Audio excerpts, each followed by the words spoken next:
So, hi everyone, and welcome to the Importance of Personalization webinar. I'm Jonny Dixon from Dotdigital, and Dotdigital is a global leader in multi-channel marketing automation. And today I have with me a very esteemed guest. We have Soerensen, who is the General Manager for North America of Nosto. So, Jan, would you like to introduce yourself? Yeah, hey Jonny, it's great to connect. Obviously, we've been working together for a long time. So I'm the GM for Nosto, end-to-end personalization platform. I know we've been in the States for a while, but background-wise, I have a customer success background, so try to stay very close to the product, even though I kind of oversee the commercial functions. And also overseeing, obviously, the integration between our two platforms. So great to be here. Great stuff. So just to introduce a little bit about the format of the webinar. So you'll see various talking points that we have up on the screen. And really what we want to do today is just run through these sort of agenda points and really get your thoughts and feelings on the sort of state of personalization in e-commerce today. And then, just discuss how that affects various bits and pieces that Nosto look after. And then obviously, I can provide some insights on on how personalization is affecting the marketing automation state of play. So with that, we'll crack on. And then at the end, we'll obviously share our contact details for any attendees that they can get in touch with us, reach out and feel free to do so, as well as obviously sharing the recording post-webinar. So all sound good, Jan? You ready to crack on? Sounds amazing. Let's get started. Awesome. So I think to start with, a very sensible place to start is just your general feelings, on the e-commerce market. Like I said, the current state of play, and then anything that you've sort of seen the market shift over the last year. I know you've got some very valuable insights into this. For sure, yeah. Maybe I'll open up here from our side, and of course, as you know, Jonny, so we're in a very fast-moving industry. I think that's why we chose to be in it. Anything e-commerce, retail base is always going to be incredibly fast paced, and sometimes you see these crazy shifts even within a year or 18 months even. But I think specifically in the industry we're in terms of the user experience, customer experience, that competition is obviously heating up very a lot. So what you're seeing is that, for example, retailers are shifting from just becoming, or being tech users to actually tech acquirers. So if you look at Walmart, I think purchased a company called Aspectio, which was a user-generated technology platform. One of our competitors called Dynamic Yield just got picked up by McDonald's as well. So I think it's becoming so important to deliver this incredible user experience that it's going as far as having a merchant and e-commerce business picking up entire SaaS tech companies who are focusing on user experience. I don't know if you guys are seeing the same thing. Yeah, absolutely. I think personalization has always been obviously an important point, but I think more and more now, I think the general shift, right, is the consumer is totally expecting a personalized experience, and a personalized experience kind of on every channel, right? So obviously being in the kind of multi-channel game, we've certainly seen this idea of personalization move on from just email subject lines and data labels, high first name, to a whole plethora of other areas really. I know we can go on and talk about sort of the emerging direct to consumer brands that are popping up, but certainly in our world, we're seeing AI drive a lot more sort of personalization. There's a lot more the idea of kind of affinity personalization as well. Making sure that you're actually reaching out to people with the right content at the right time. Yep. And even the use of sort of natural language search is is really creating a totally different type of sort of personalization online, I think. But yeah, I mentioned the kind of direct to consumer brands there. I think that's an interesting shift. I don't know if you've got any thoughts on that at all. Yeah, I mean, I think we're already fairly far along in kind of the D2C cycle. So some of those brands, obviously, not super young. If you look at Everlane or some of those kind of early D2C brands, they've been around for a few years. So perhaps we're almost now seeing at the end of the cycle and maybe the beginning of then almost seeing other types of retail experiences take hold. So I don't know if you've seen, it's a concept called show fields, which is almost like a mall for D2C brands here in New York City. And I thought it was an interesting play right now. So maybe D2C has kind of hit its growth ceiling. And now you're kind of starting to see those aggregate shops again take hold. That's perhaps what's happening. But in general, anything that's D2C definitely has an impact on what we're doing here on the marketing automation side. And the reason being is that they have usually very few SKUs, so products and inventory, and they also usually have kind of a pre-segmented persona, which basically then begs the question, like, why should I use personalization if I'm already serving this niche market? And that's why we're also seeing personalization move on from perhaps pure, persona targeting, right? So maybe if you go to a department store, you have men's suits on the top floor and maybe more active wear. But if you're in a D2C brand, that's already pre-segmented, so you don't really have that. So we see a lot of focus being put on more life cycle based personalization, certainly more focus on customer lifetime value based personalization, and just in general using more storytelling as well, as opposed to just this kind of old school persona targeting. Yeah, I think you're right. I think it's this kind of idea of hyper personalization. Again, it really comes down to the individual. You're absolutely right. It's almost, I suppose, this idea of very, very specific audiences, that have different needs, different buying patterns or behaviors.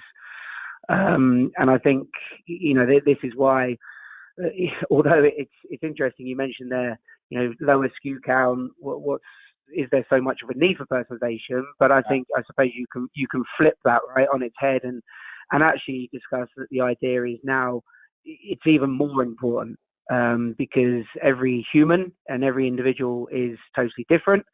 They buy differently, they see things differently, and I think it's ever more important now to sort of tap into that, into those different types of audiences. And then I think also moving on sort of with that trend, I suppose, because I think it does lead on, is also this trend of kind of conscious, certainly conscientious shopping, and sustainability. We know that is a hot topic worldwide, in every aspect of life these days. But I'm very interested to get your thoughts on that kind of impact on how that's affecting personalization, and user experience as well from your point of view. Yep. So actually, we did a study on that, and we found like most people obviously support conscious and conscientious shopping, but then when you ask them if they were willing to pay for it, so then it's definitely a lower share who's actually willing to open the wallet and pay for this kind of experience.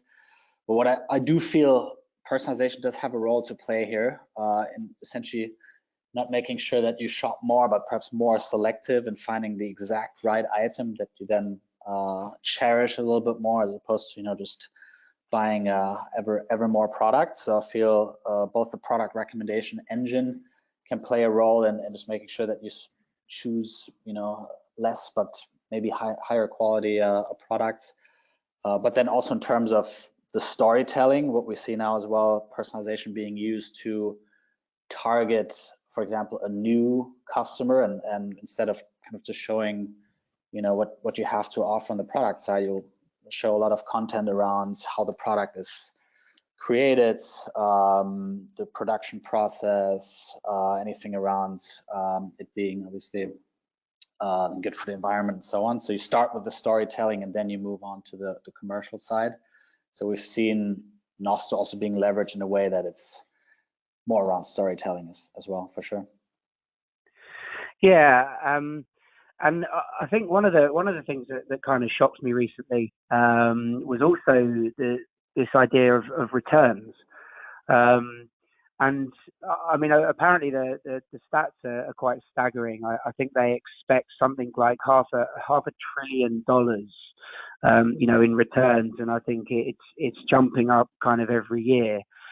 And then obviously there's the whole idea that there's the eco-friendly and sustainability side of things. With packaging and the fact that most brands have gone online and started offering free returns and things like that just to increase conversions, but actually what effect that's having on this idea of kind of sustainability and conscious shopping, and clearly personalization fits right into that, because the more targeted you can get by offering the right product for the right person, hopefully it can fall right into that as well. So for retailers that are starting to think about this, personalization drives a lot of your reduction in returns, but also your kind of eco drive as well.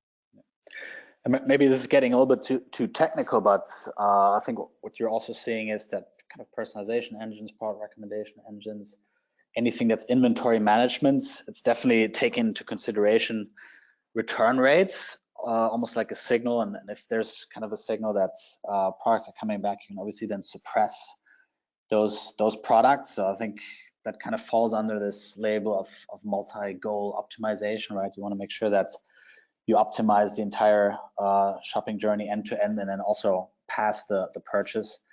And definitely, I think return rates is something that our industry should definitely also use as a signal to kind of reduce those items and not perhaps show them too prominently. Yeah, for sure.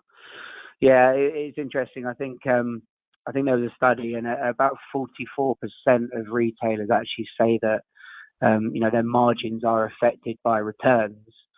And I think they predict that something in the region of about 10% of all holiday sales or purchases, will be returned. So, super interesting point, and I think that's an important one for retailers to certainly start thinking about, how they can adopt strategies to reduce that, because it just has multiple benefits.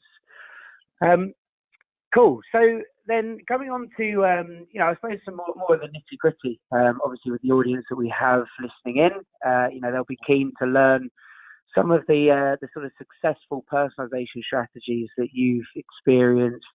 What are some of your customers implementing or doing, to really take this to another level?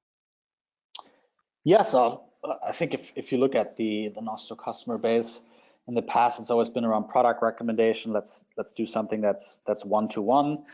I think now our most sought after products is certainly the on-site content personalization. So making sure that we're serving, dynamic banners, dynamic navigation bars, customized pricing, obviously customized payment methods based on kind of the signals that customers are leaving on the site. And I feel what I then see quite often are things like brand affinity targeting. So if someone has shopped in a multi-brand store, a specific, Nike brand, that you can surface that content and make sure that customers feel understood. We've seen a lot around category affinities as well. So if someone's currently in the business of buying a coat, for example, then you want to make sure that's not just the products are personalized, but definitely also the content around it. I've already mentioned that the life cycle targeting is becoming much bigger, especially in D2C, right? So if you're a new customer, you want to introduce your brand, and then once a conversion happens or there's more interest, then turning the shop into more classic e-commerce presence. So definitely the life cycle piece has become much bigger.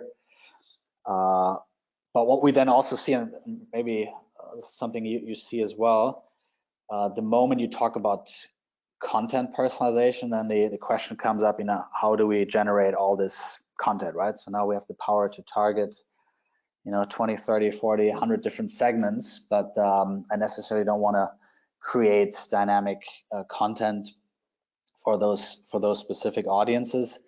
So sometimes what we recommend is to actually leverage some of the stuff that customers have been doing with Dotdigital, where they can perhaps recycle some of that content that they're using for welcome series or sort of CLV targeting, and then leveraging that on site.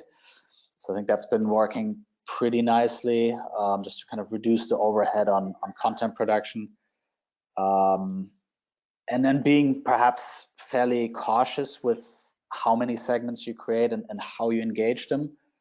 So let's assume you have 10 categories, then perhaps you would start with the top 3 best performing categories and start with those, and then move kind of from that permutation thinking, right? So if let's say you have 5 life cycle segments and you have 3 category segments and 2 brand segments, that obviously leads to an explosion in theoretical content that you need to produce if you were to think of this as a permutation.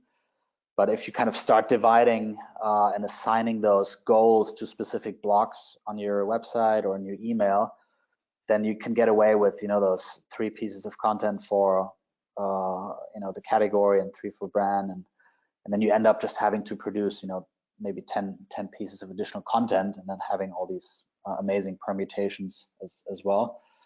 I'd love to hear a little bit more also on your end, how you're optimizing the dynamic content on an email. Yeah, and I think that is really interesting, because this idea of certainly content personalization, sort of way back when, I suppose it came down to kind of product recommendations quite simply, and now, like we're saying, there's this shift to a lot more areas, and it's interesting. I know we've obviously discussed this idea of kind of variant understanding as well, and looking to be able to try and pick out specific customer data. And I think certainly in the kind of marketing world or marketing automation, it's interesting that there's still tactics that I don't think are adopted by retailers that have been out there and shouted about for many years, but it does kind of come down to having the ability to track track behavior, and also record kind of relevant information to be able to get that little more segmented. We can talk about the simple demographic type segmenting of male, female, whether someone's active or inactive, and then it goes a little bit deeper, I suppose, when you start looking into your kind of buying personas, your recency, frequency, monetary, and it's trying to combine all these different aspects, and then serve the best possible content, the best possible kind of product recommendations, I suppose. But it still amazes me, and I think it's such a simple trick often for retailers.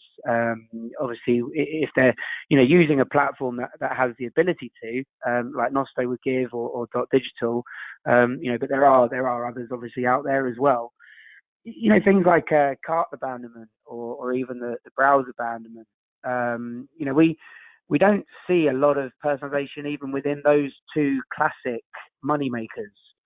If you think about a cart abandonment email, and you're a regular shopper, you often just get the same emails over and over again. And it's super simple to be able to identify, someone's a repeat purchaser who will purchase 5, 10 times, maybe display some different content. Content can be as simple as written language, right? It doesn't need to be kind of fancy imagery or necessarily anything too advanced, but just by treating your customers, slightly differently, and being able to tap into some of those, like you say, those best performing buckets, I think is super effective. The other interesting thing that we're seeing as well, that's been adopted quite successfully, and I'd love to get your thoughts, or if you've seen any customers kind of adopting this, is like date, time, and location personalization as well. You know, again, we're seeing this being used pretty effectively.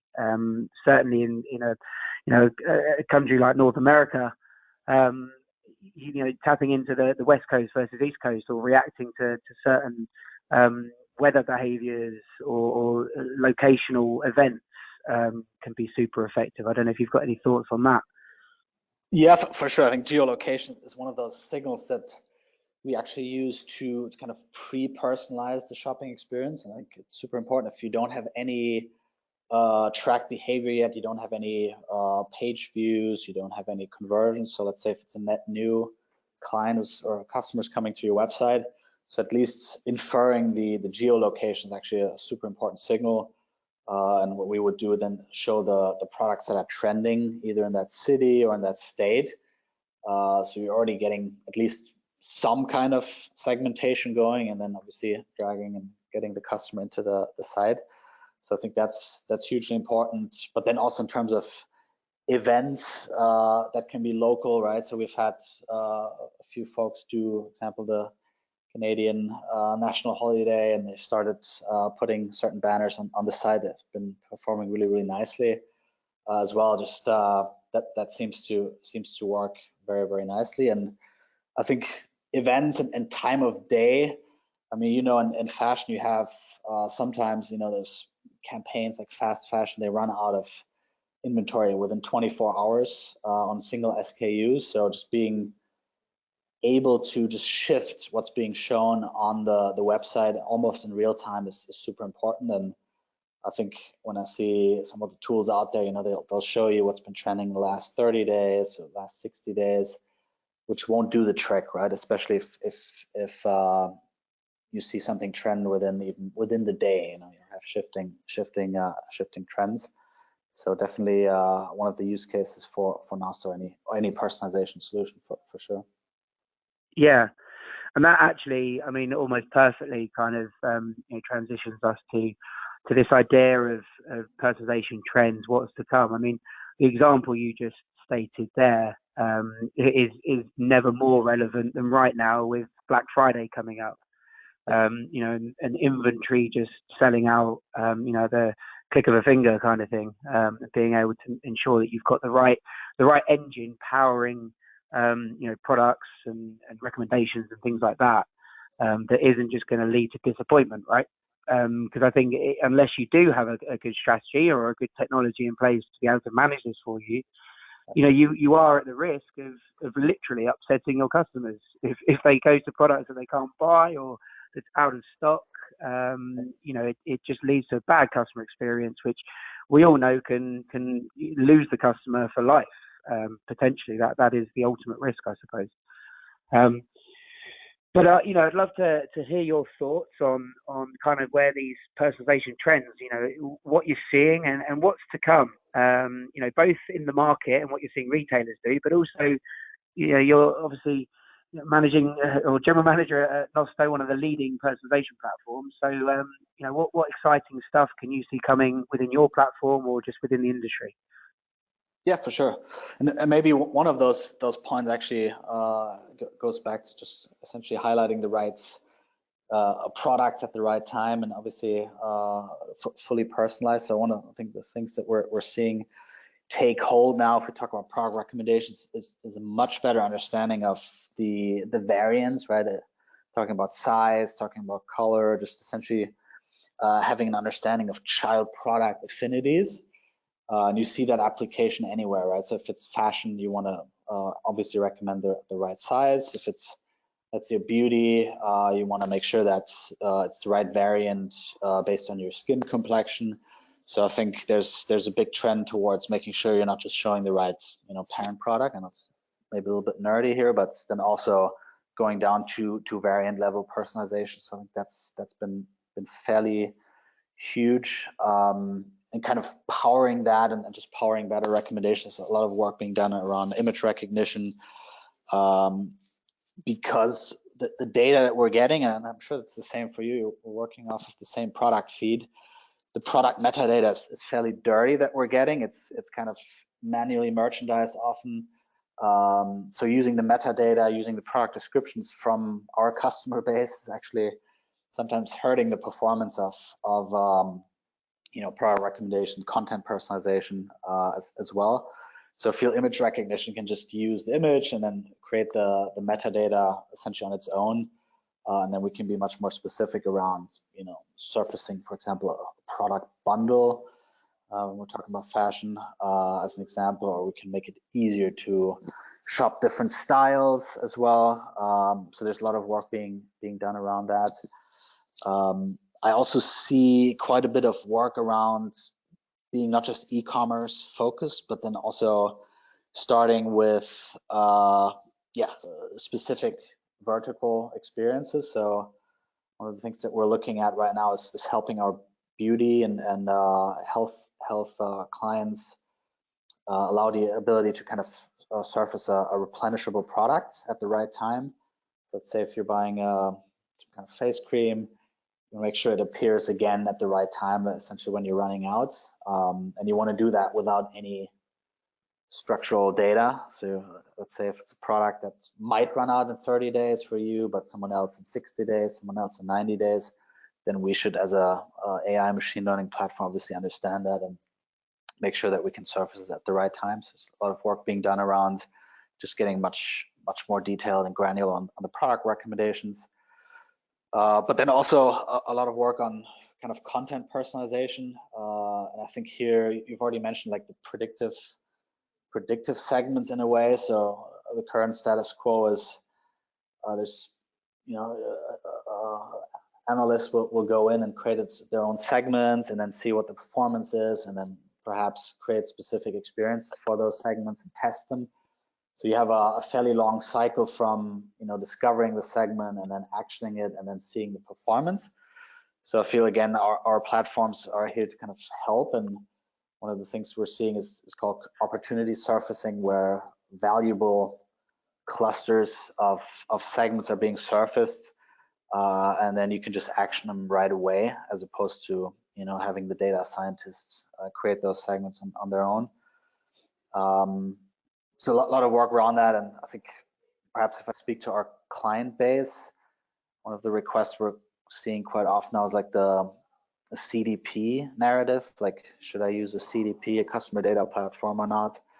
I'd love to hear a little bit more what your position is. I think as an ESP, you guys are probably very well positioned, same for us, but definitely demand for unifying the data set as well. Yeah. There's a couple of really interesting points in there. And just to pick up on one of the first bits you said about the I suppose sort of image recognition and metadata. What's really interesting from a sort of multi-channel marketing standpoint is what we've started to see with that. And I'll just use an example because we've recently introduced a live chat tool. And obviously, when you're interacting with someone, this is a human-to-human kind of live chat. But I've seen it in play, and it kind of blows my mind that now a whole product catalog within seconds or certainly minutes, can be tagged right down to whether it's what type of garment it is, whether it has a hood, what color it is, even picking up on materials used and things like that. Some of the really interesting examples, and it does lead in, it's effectively a marketing channel, right? Is if someone's come to you, they're live chatting and they're asking for recommendations. We can now even serve product recs or personalized recommendations based on them uploading, a color swatch or a pattern or something they've seen on a different website. And this power of AI is really coming into the personalization game because it's able to instantly identify what exactly they're talking about and then cross-reference it with a product catalog. And it's just a whole nother level now, of being able to serve what's relevant, I think. And then you mentioned the CDP and this idea of kind of customer data platforms being kind of all immersive from a data standpoint, this 360-degree view. And I think they're you know, those platforms are great, but it really depends on the type of business, I think, because it really depends what channels you're selling through.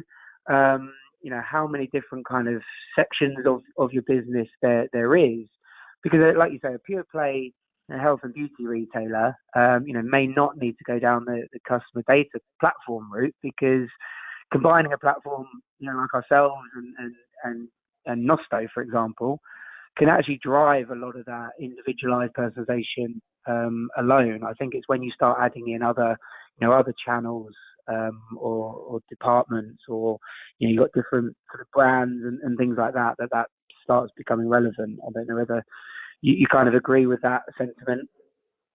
Yeah, I think a lot of the CDP narratives around kind of loyalty, right? If you have a fairly large retail share as opposed to e-com, then it probably makes sense to start kind of unifying the data set. But at the same time, I think if you speak to a data scientist, and we speak obviously to our teams all the time, what they come back with is that, you know, what's important is that you action the signals in the moment that they happen. So if you're on a website or you're on an app and you're showing some kind of interest in a product, you want to make sure that that's, you know, reinforced in that moment, and you show the right cross sales and right offers. So oftentimes it's not that beneficial to then have that data appear somewhere else, you know, because it's already outdated the moment it hits the CDP. What is important is that it's being actioned immediately. So I think that's where our platforms also come in. So I think a CDP is almost like, yeah, like an ideal state. Of course, you want to know everything about your customer, but a lot of those data points, I mean, you won't be able to action them on your own. Like, no marketer will actually get that much benefit out of it. So again, I think the same point as you. If you're a cross-channel retailer, then probably something to look into, but also with a caveat. Yeah. Okay. And I'll throw I suppose maybe a miniature curveball here. But this is really interesting to me. We recently had a request, or have had a couple of requests of how to make email ready for voice, for Alexa, effectively. Right. And it you know, it made me think, is there anything you're seeing or having to start thinking about from a voice-enabled search point of view with personalization as well? Have you touched on that at all? Yeah, I mean, our search play, obviously we're on top of that game. So I think what we've seen is kind of those search and voice search bots take a hold as well. So I think what you can do is then use any of those signals, male, female, asking for specific topics. And then what you want to do is just personalize the experience in real time. So actually doing kind of an alpha test phase, one of the voice search providers. So while you're speaking, the website will then change based on kind of the input you're giving. But again, whether that's an actual value add remains to be seen. But again, as a personalization vendor, you want to use as many signals as you can, and voice is certainly a big one. Yeah. Okay. So a couple of sort of few more points that I'd love to cover. One is this idea of the creepiness factor, and I know that it always comes up, right? Especially when retailers haven't necessarily got into the personalization game in a big way just yet, but you know, sometimes people feel that they get emails that are almost too personal, or the experiences are almost creepy. What do you feel around that, and the idea that data privacy is ever more relevant? Yeah, I mean, I guess both of us coming from Europe, we obviously know that this has been a topic that's, or I guess you're British, so maybe not really Europe anymore, but it's been a topic that's been top of mind, at least in Europe, for a little bit longer than in the US. So we kind of see almost this time around, it's a trend coming from Europe to the States. So I think it's all about kind of transparency in a way. So at least from our end, there's a way to kind of be a little bit more proactive in just detailing what data points you're using and informing the customer, this is data point we used, and we're personalizing the experience based on, we talked about geolocation or your page views and so on. So as opposed to just having a black box, you want to open it up a little bit, and I think you're seeing that if you're transparent, you'll get more buy-in from the end user. But then if you want to go one step further, you can just essentially then give the users even more control and do these kind of guided shopping experiences. So where you ask them very specific questions, and the customer will then tell you, I'm interested in this style and I have this size. And if you, I think, go down this route, then you'll definitely get the buy-in from clients. Yeah, totally agree. I think transparency is key, ever more so with what we're seeing. Certainly, even in the news and things like that, I think the more you can tell your customers, what you're collecting and why you're doing it, because ultimately it is for them. Actually, I think it can lead to an increase in sentiment towards the brand. Especially if you're doing that and your competitors aren't. I think where people get creeped out is the idea that they're browsing a website or going on an online journey. Everything starts being retargeted, and they kind of have no idea where that's come from. So I think you're right. And I think we see in marketing, right? You get those browser abandonment emails, and there's been stories of those turning up in the inbox before you've even left the website type thing. And I think generally, I love the saying of you've got to let the cookie dust settle for a little bit and consider your timing, and also just your language again of we saw you did this, or we noticed you did this, and just try and be a little bit more kind of upfront, and that this is all kind of on purpose to improve the experience for that individual shopper. Cool. So we'll kind of move on to your final thoughts around practical tips for retailers around Black Friday. But before we do that, it'd be good to see what you think about how retailers go about choosing the right technology.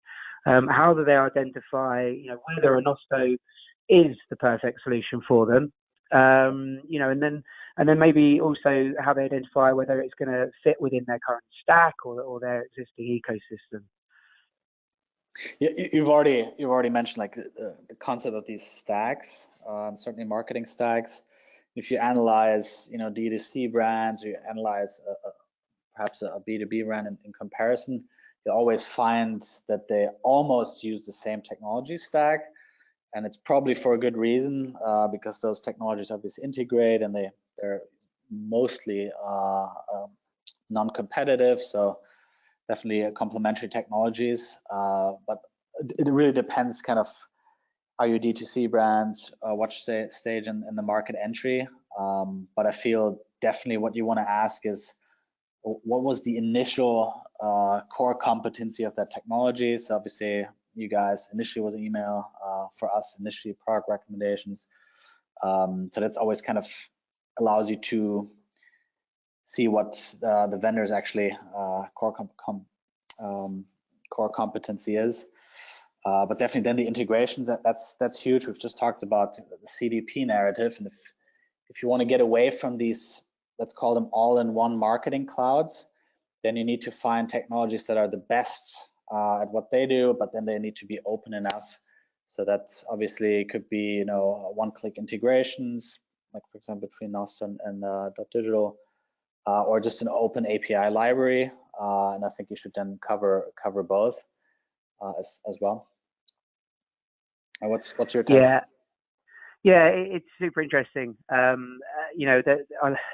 Everyone loves the idea of a kind of marketing cloud, or a sort of all-in-one solution. But I find it's almost funny that a lot of these clouds, the components within them, don't integrate as well as it would if you took individual solutions like Dotdigital for the marketing and communications, but also tying in a Nosto to feed those recommendations, to feed some of that content personalization.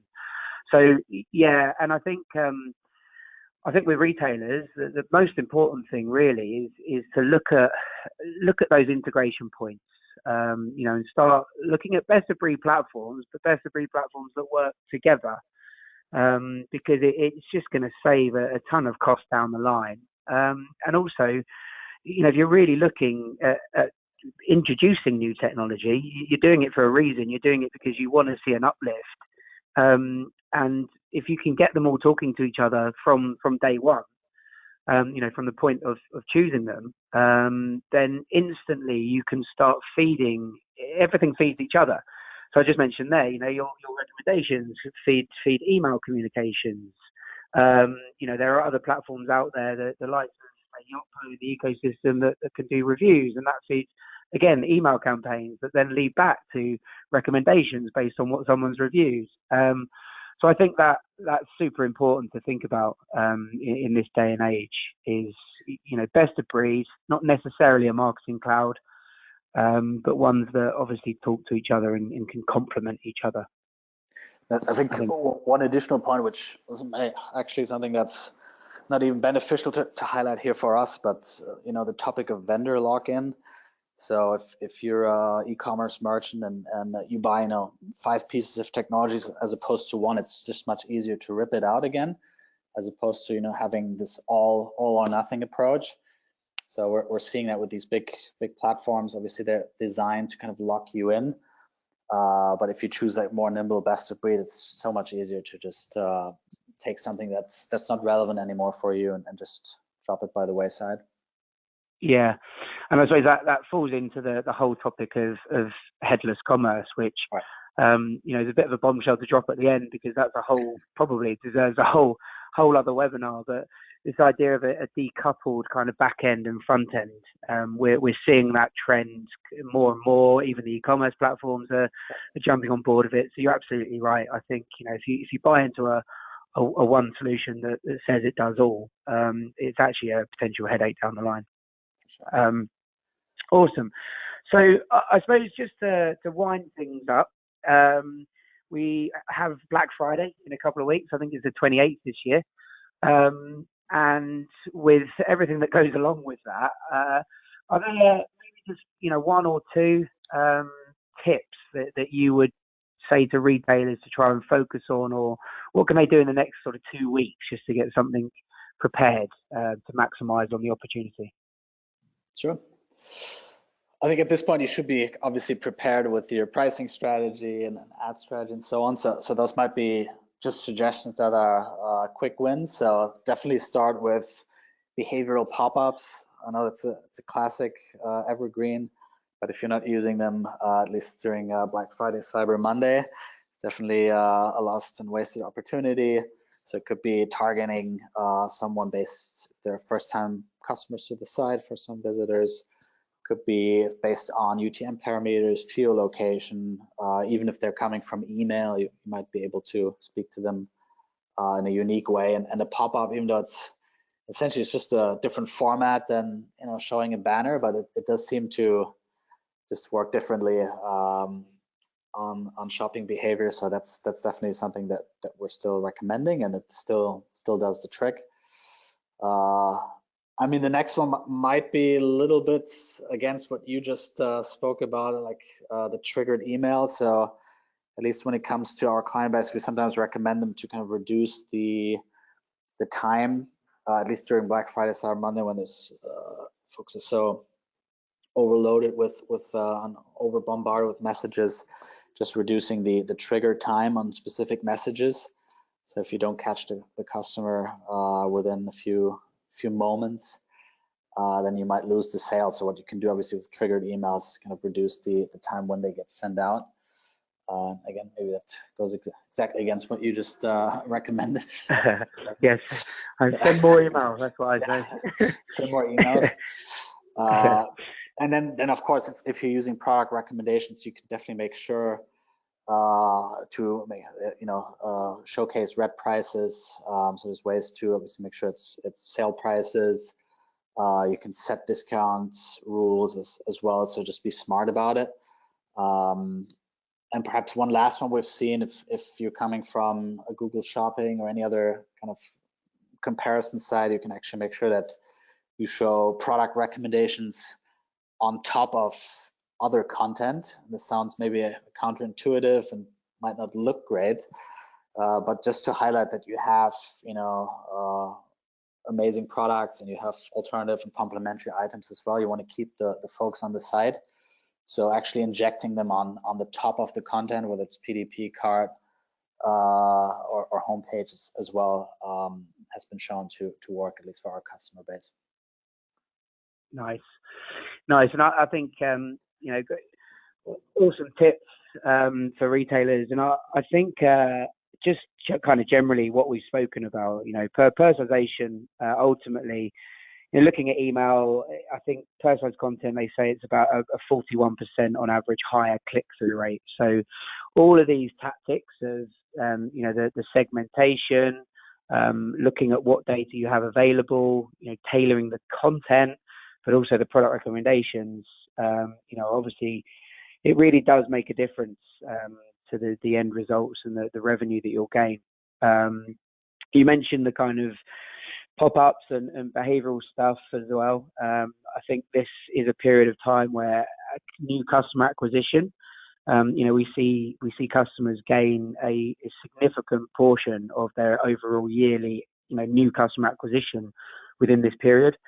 So, making something enticing enough for them to actually, sign up by email. But now that, we've certainly gone into the more multi-channel game, it's also looking at ways you can acquire people on other channels, that might work for different purposes. So if you can acquire a cell phone number over this period, you can use that later in the year for flash sales, VIP sales, which also have an incredible conversion rate. So I think just, understanding that this is not just about pushing product and selling product this period, but also, it really sets you up for the year ahead, from a customer acquisition point of view. And any data that you collect now, again, feeds that personalization that you can do. All of those behavioral points and data points, it really does help feed the overall customer experience that they'll have over the coming year. So cool. And unless you've got anything else to add to any of that, we'll obviously bring it towards a close. Nothing to add. Appreciate obviously the opportunity to speak here and working together even more closely. Awesome. Okay, cool. So with that, we'll bring the webinar to a close. I really encourage retailers out there that maybe haven't checked into Nosto or done a deeper dive. Please do so. It is an awesome technology. And obviously for those Dotdigital customers out there, it all ties in together. We are very well integrated.